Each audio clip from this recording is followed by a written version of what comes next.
Dans cette nouvelle chronique, je voulais vous parler des méandres d'Internet et tout particulièrement de ce qu'on appelle le Darknet. Alors pour ceux qui connaîtraient pas, le Darknet, aussi appelé Dark Web, fait partie du Deep Web, en français Internet profond, qui s'oppose au Surface Web, littéralement Internet de surface. Contrairement à ce dernier qui représente 95% du web qu'on connaît tous, le Deep Web englobe toutes les pages qui sont pas indexées par les moteurs de recherche classiques, type Google, Yahoo, etc. Parmi ce Deep Web donc, on trouve le Darknet, un ensemble de sites web qui ont volontairement été cachés par leurs créateurs car ils proposent des contenus illégaux.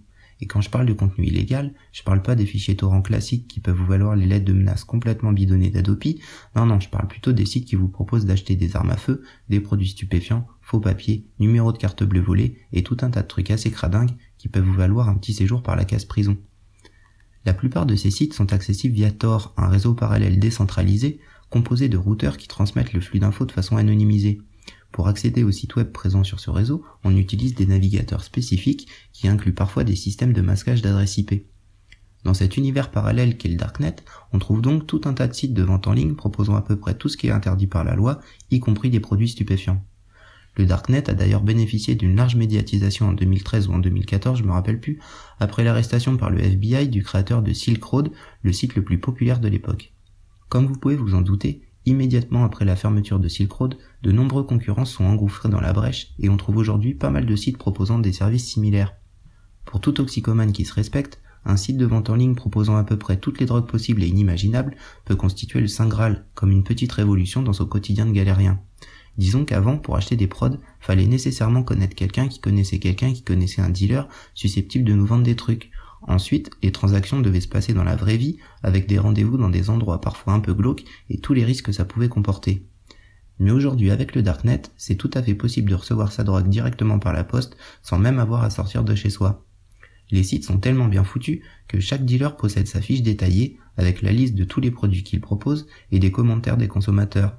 Il y a même des systèmes de notation qui permettent de donner des bons ou des mauvais points, exactement comme sur eBay ou Amazon. Pour avoir fréquenté pas mal de forums liés à la prévention de la toxicomanie, je me suis aperçu que le Darknet avait déjà commencé à transformer les habitudes de certains jeunes. Il y en a même qui avouent ne plus du tout passer par le circuit classique, préférant commander leur drogue directement sur leur site favori plutôt que de se faire chier à aller l'acheter dans la rue, ce qui peut sembler tout à fait logique quand on y réfléchit 2 minutes. Alors au-delà de la petite révolution que constitue ce système, faut bien l'avouer, je peux pas m'empêcher de penser que ça induit aussi tout un tas de nouvelles problématiques qui peuvent compliquer la démarche de soins. Et ouais, parce qu'avec ce genre de site, acheter de la drogue ça devient vraiment très simple.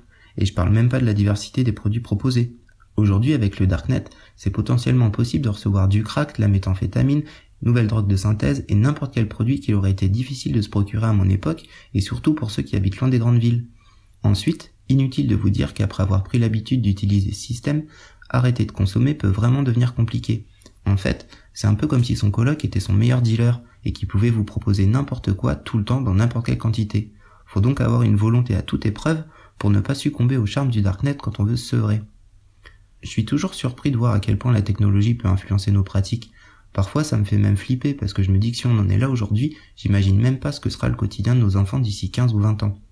Bref, je vais arrêter là, je pense que j'en ai assez dit sur le sujet. C'était juste comme ça, une petite réflexion histoire de vous dire de vous méfier de ce genre de site, parce que contrairement aux apparences, ça peut vite vous faire rentrer dans un cercle infernal dont il sera assez difficile de sortir. À bon entendeur, salut.